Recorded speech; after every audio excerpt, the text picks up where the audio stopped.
కానీ కాసుల కక్కుర్తితోటి తుమ్మిడేటి దగ్గర కట్టకుండా వదిలేసి అబద్ధాలు ప్రచారం చేసి మేడిగడ్డ సుందిల్లా అన్నారం లిఫ్టులు కట్టి పంపులు పెట్టి మీరు కట్టుడు కూలుడు 3 ఏళ్లలో జరిగిపోయింది. 1,00,000 కోట్లు ఆవిరైపోయినాయి. ఈ రోజు 1,00,000 కోట్లు ఖర్చు పెట్టిన ప్రాజెక్టు 1,00,000 ఎకరాలకు కూడా నీళ్లు ఇవ్వలేదనంటే మిమ్మల్ని ఏమనాలి? ఈ రోజు విచారణను ఎదుర్కొంటున్న సందర్భంలో, వాస్తవాలు బయటకు వస్తున్న సందర్భంలో తెలంగాణ ప్రజల్ని తప్పుదోవ పట్టించాలని చెప్పి లేనిది ఉన్నట్టుగా మొత్తం ఒక అబద్ధాన్ని ప్రచారం చేసి ఈ అబద్ధాల ముసుగులో మీరిద్దరు బతికి బట్టగట్టాలనే ప్రయత్నం చేస్తున్నారు. నేను అడుగుతున్న సూటిగా సాగునీటి ప్రాజెక్టుల మీద ఇప్పటివరకు 2,00,000 కోట్ల రూపాయలు బిల్లులు చెల్లించారు. ఇంకొక 2,00,000 కోట్ల రూపాయలకు టెండర్లు పెండింగ్ ఉన్నాయి. ఈ రోజు రాష్ట్ర ఆర్థిక పరిస్థితి ఎట్లుందో నేను మళ్ళీ చెప్పాల్సిన అవసరం లేదు. ఈ రోజు ఒక 1,000 కోట్లు ప్రతి నెల సాగునీటి ప్రాజెక్టులు ఖర్చు పెట్టి ఎట్లయినా వీటిని పూర్తి చేద్దామంటే 500 కూడా ఇవ్వలేని పరిస్థితి వచ్చింది రాష్ట్ర ఆర్థిక పరిస్థితి. 10 ఏళ్ళు 2,00,000 కోట్ల రూపాయలు ఖర్చు పెడితే 1,500 కోట్లతోని పూర్తి కావాల్సిన కల్వకుర్తి పూర్తి కాలేదు. 500-600 పూర్తి కావాల్సిన కోయిల్ సాగర్ గాని, భీమా గాని, నెట్టంపాడు గాని పూర్తి కాలేదు. దేవాదులు అక్కడనే ఉంది, కాంతానపల్లి అక్కడనే ఉంది, సమ్మక్క సార్లకు అక్కడనే ఉంది, ప్రాణహిత చేవల్ల ఎడారిగా మారింది. తుమ్మిడియేటి దగ్గర తట్ట మట్టి కూడా తీయలేదు. మొత్తం ప్రాజెక్టులను గాలికి వదిలేసి ఏడ పంపులు పెట్టి ఏడ లిఫ్టులు పెడితే ఏడ మా ఇల్లు నిండుతుందో అని ఒక ప్రణాళికబద్ధంగా మొత్తం రాష్ట్రాన్ని ఆర్థిక వ్యవస్థను దోసుకొని ఈ రోజు అక్కసుతోని అసూయతోని అబద్ధాల ప్రచారం కల్పించి నిరంతరం 24 గంటలలో 18 గంటలు కష్టపడి సీతారామకు నీటి కేటాయింపులు మేము తెచ్చినాం, సమ్మక్క సార్లకు ఒక కొలికి పట్టుకొచ్చినాం, పాలమూరు రంగారెడ్డి ఎత్తిపోతల నీటి కేటాయింపులను ఒక కొలికి పట్టుకొచ్చినాం, కల్వకుర్తి ప్రాజెక్టును పూర్తి చేసే ప్రయత్నం చేస్తున్నాం. ఈ రోజు సంగంబండ నుంచి అన్ని ప్రాజెక్టులను పూర్తి చేయడానికి ప్రయత్నం చేస్తాం. ఎస్ఎల్బిసి 42 కిలోమీటర్ల టన్నెల్ 30 కిలోమీటర్లు కాంగ్రెస్ కంప్లీట్ అయితే సంవత్సరానికి 1 కిలోమీటర్ కొడితే కంప్లీట్ అయ్యింది. గ్రావిటీతో 3,60,000 ఎకరాలకు ఫ్లోరైడ్ ప్రాంతమైన నల్గొండకు నీళ్లు వస్తాయనుకుంటే దాన్ని అక్కడ పడవ పెట్టిన దాంట్లో కమిషన్లు రావాలి. మనమే కష్టపడి తిరిగి ప్రారంభిస్తే అనుకోకుండా దుర్ఘటన జరిగితే అక్కడ మనుషులు చచ్చిపోతే పైశాచిక ఆనందం. అసలు వాళ్ళ కళ్ళలో మనుషులు చచ్చిపోయినప్పుడు ఎప్పుడైనా హరీష్ రావు గారి ఫేస్ చూడండి, కేటీఆర్ ఫేస్ చూడండి, ఇట్లా వెలిగిపోతుంటది, ఇట్లా బల్బు 1000 వోల్టుల బల్బు లాగా.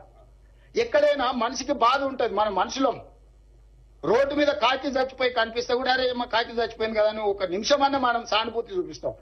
పిల్లలు చచ్చిపోతే అదే పైశాచిక ఆనందం. ఎక్కడైనా యాక్సిడెంట్లు ఎవరైనా మనుషులు చచ్చిపోతే అదే పైశాచిక ఆనందం. ఎక్కడైనా పనులు చేస్తుంటే కార్మికులు చచ్చిపోతే అదే పైశాచిక ఆనందం. మీ పార్టీ అకౌంట్ లోనే 1,500 కోట్ల రూపాయలు ఉన్నాయి. ఎవరిచ్చింది అవి? తెలంగాణ ప్రజలు ఇచ్చినట్వే కదా. అందులోకి వెళ్ళి ఆ కుటుంబానికి 10 లక్షలు, ఆ కుటుంబానికి 10 లక్షలు, ఆ కుటుంబానికి 10 లక్షలు. ఈ దురదృష్టవశాత్తు ప్రమాదంలో చచ్చిపోయిన పేదలకు పంచిపెడతారని ఈ 18 నెలలు చూసిన 10 పైసలు పిల్లికి కూడా బిచ్చం పెట్టరు. రోడ్డు మీద 10 పైసలు ఒకవేళ కనిపిస్తే కూడా బండి పక్క కాపి రోడ్డు పక్కన 10 పైసలు కూడా తీసుకొని జేబులు వేసుకొని పోయే లక్షణాలు ఉన్న మీరు ఈ రోజు తెలంగాణ ప్రయోజనాల గురించి మీరు మాట్లాడుతురా? ఈ రోజు మాకు బాధ్యత లేదన్నట్టుగా మమ్మల్ని ఏదో బద్నాం చేయాలనే చిల్లర ప్రయత్నం. హరీష్ రావు గారు చిల్లర ప్రయత్నాలు మానేసేయి. చిన్నపిల్లగాని కాదు, నువ్వు 10 సంవత్సరాలు మంత్రిగా పనిచేసినావు, ఉమ్మడి రాష్ట్రంలో మంత్రిగా పనిచేసినావు, వయసు మీద పడ్డది, జుట్టు తెల్లబడ్డది, కొంచెం ఉందాగా వ్యవహరించు. వాస్తవాలు ఉంటే మాట్లాడి. ఇవ్వాలి నేను ఇవన్నీ చెప్తున్నా. ఇవాళ ఈ మీటింగ్ మినిట్స్, ఇన్ని పేజీల మీటింగ్ మినిట్స్ ఇవాళ బయట పెడుతుంది. తలకాయ ఎక్కడ పెట్టుకుంటావు హరీష్ రావు గారు? ఎన్ని రోజులు అబద్ధాలతో బతుకుతారు? జీవితాంతం కుటుంబం అంతా అబద్ధాలు చెప్పే బతుకుతారా? మేము మాట్లాడతలేం కదా, మౌనంగా ఉన్నాం కదా అని మా చేతగాని పని అనుకుంటురా? మేం పని చేయాలా? ఈ రోజు ప్రతిపక్షంలో ఉన్నప్పుడు పోరాటం చేసినాం, పాలకపక్షంలో ఉన్నప్పుడు మా బాధ్యత నిర్వహించాలి, పని చేయాలని చెప్పి పని చేయడానికి నిరంతరం ప్రయత్నం చేస్తున్నాం.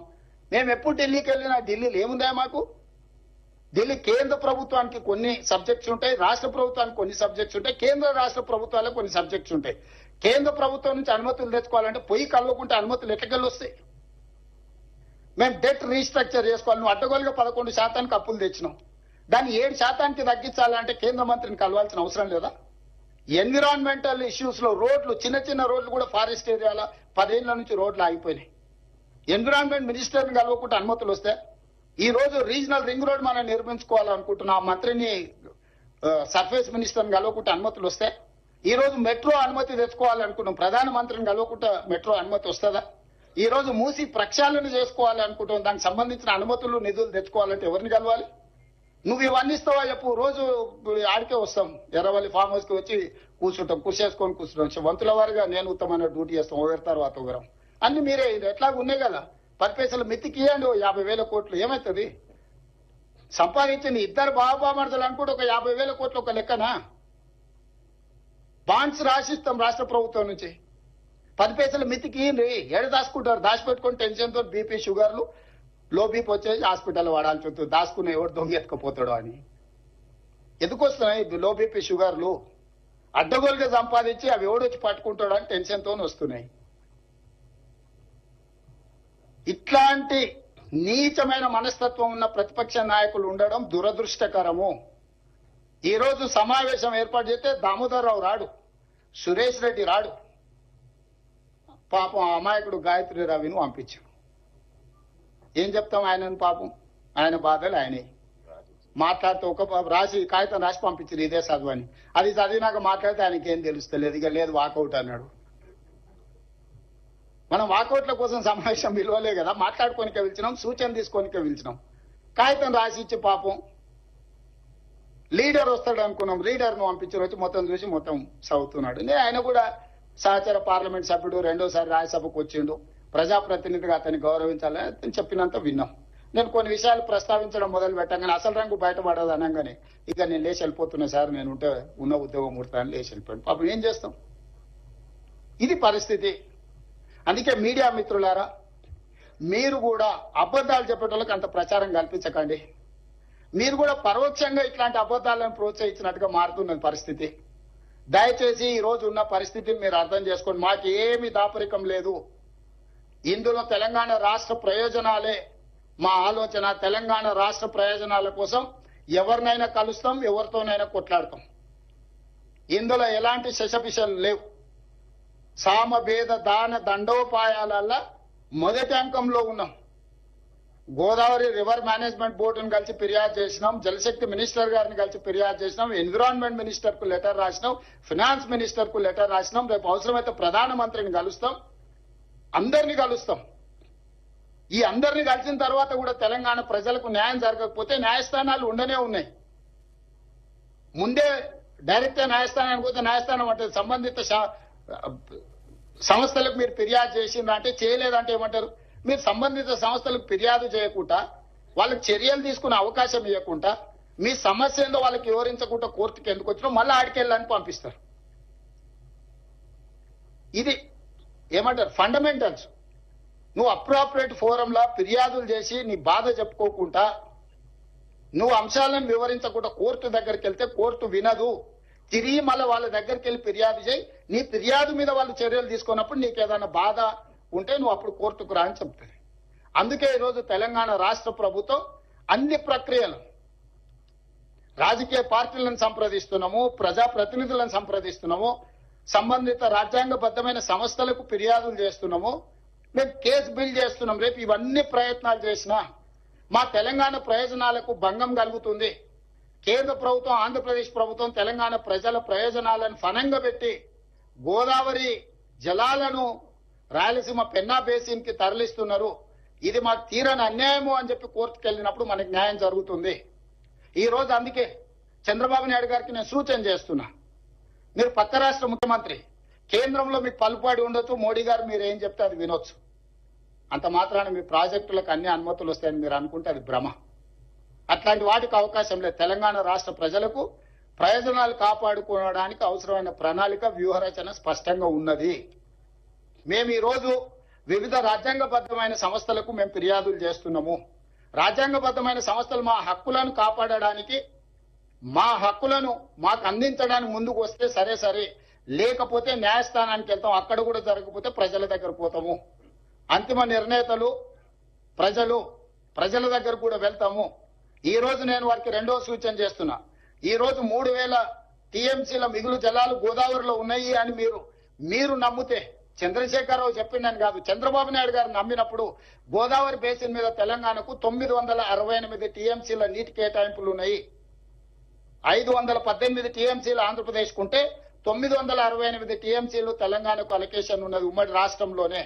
మా 968 టీఎంసీల వరకు తెలంగాణ ప్రాజెక్టులకు బ్లాంకెట్ గా మీరు ఎన్ఓసి ఇవ్వండి.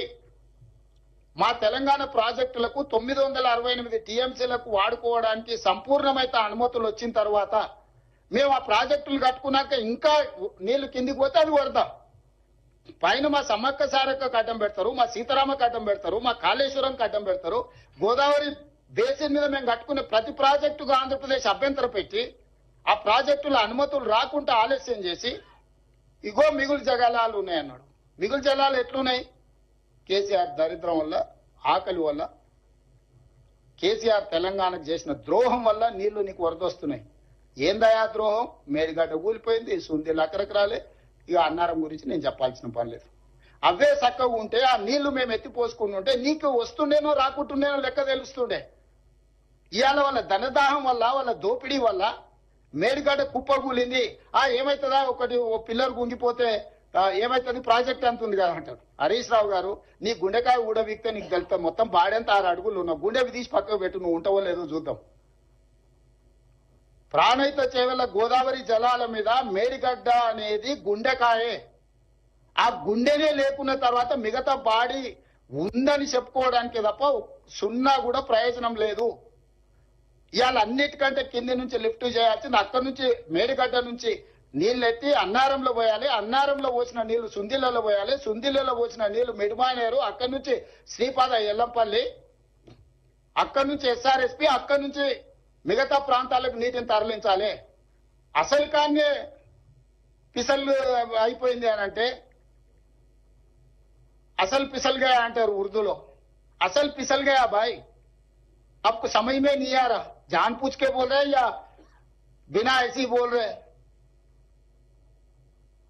ఇట్లా మొత్తం ప్రాజెక్టుని కుప్పగూల్చి మీ ధనదాహానికి బలైపోయిన మేడిగడ్డ, అన్నారం, సుందీల పోవడం వల్ల ఈ రోజు కిందికి వరద జలాలు పోతున్నాయి. 10 సంవత్సరాలు మీరు గోదావరి బేసిన్ మీద ప్రాజెక్టులు కట్టకపోవడం వల్ల ఈ రోజు చంద్రబాబు నాయుడు గారు తరలించకపోతా అని ధైర్యంగా చెప్పగలుగుతున్నాడు.